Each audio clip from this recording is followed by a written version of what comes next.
Hi everyone, welcome to my channel. Today I'm gonna talk about the 10 major don'ts when it comes to grow amaryllis. So if you're a beginner looking to grow these beautiful bulbs, stick around. This video is for you. Alright, let's get started. The first major don't plant your bulb too deep.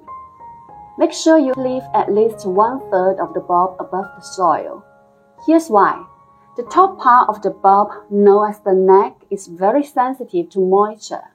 If it's buried under the soil, it can hold too much moisture and easily rot, especially if the soil is heavy or poorly draining. Additionally, planting the bulb too deep not only increases the risk of fungal infections and moisture-related problems, but also makes it harder to spot and treat any issue in time. So by keeping the top third of the bulb exposed, you allow for better air circulation around the neck, and it also makes it easier for the leaves and flower stalks to grow. However, when it comes to grow amaryllis seedlings or baby bulbs, it's actually best to cover them completely with soil.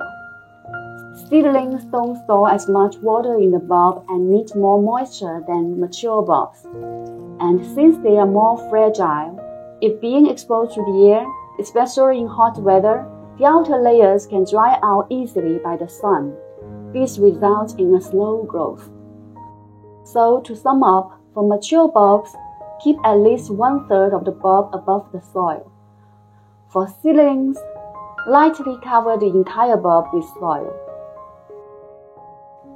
2. Don't overwater.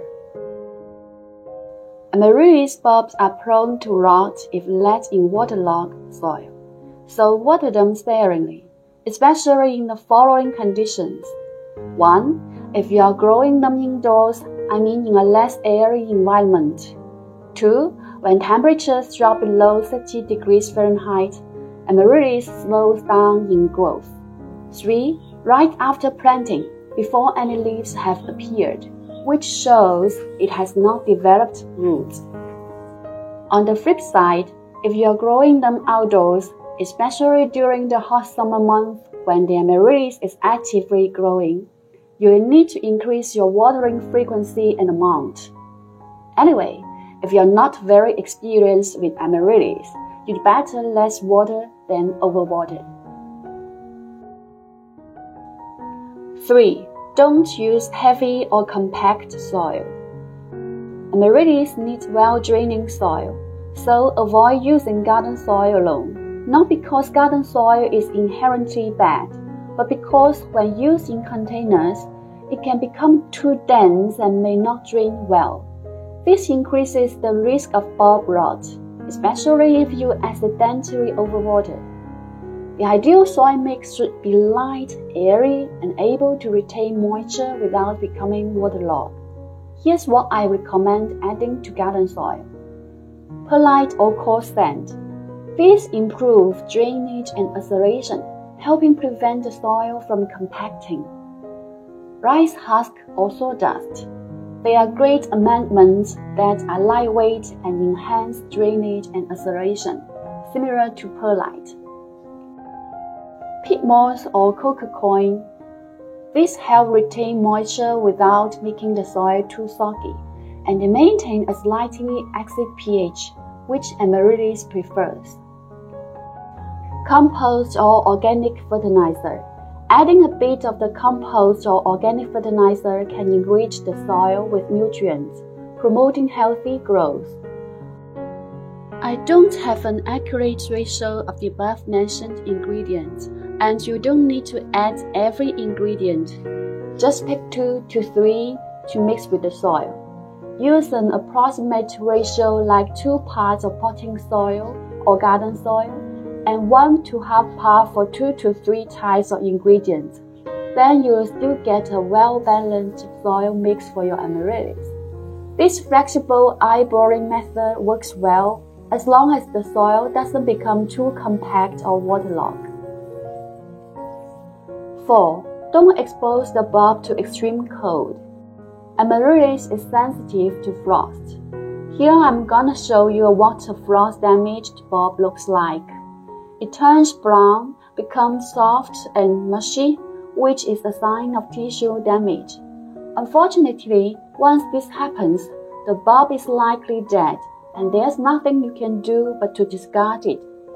To prevent this, when temperatures drop below 50 degrees Fahrenheit, stop feeding the plant, cut off the leaves, and move it indoors.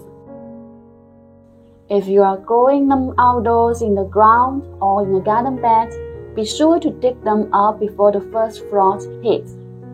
You can store the bulbs in a cool, dark place like a basement for their dormancy period.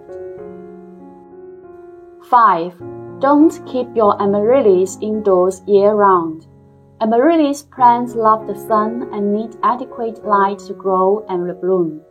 While they can bloom when cared for indoors the first time, they won't gather enough energy to rebloom if they don't receive enough sunlight.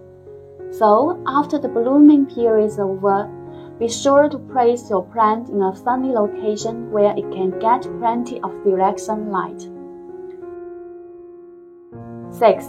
Don't cut a flower stalk right after blooming.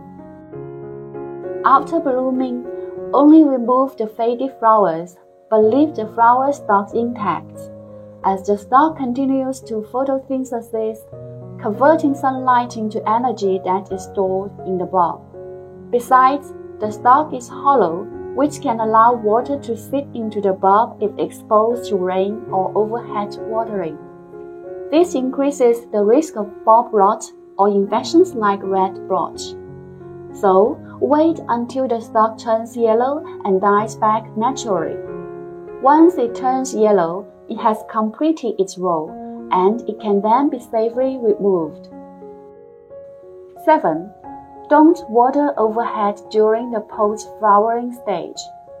If you've cut a flower stalk near the bulb leg, such as when growing it in a vase, make sure to keep the plant out of the rain and avoid watering directly over the bulb. Even if you leave the stalk until it turns yellow and remove it later, the bulb leg remains sensitive to water. Now take a look at these 4 bulbs of different sizes. Can you believe that just 6 months ago, they were almost the same size after they bloomed? This one, however, grew much more slowly because it was infected with red blotch after blooming. Even though I kept them on the balcony under a roof, the plants still get wet from the rain as it faced outside. During the rain season, continuous rain eventually caused red blotch and scale rot, which is why this bulb is so much smaller than the others. I'm not sure it will rebloom in the next season. 8. Don't allow seeds to form unless you plan to grow from seeds.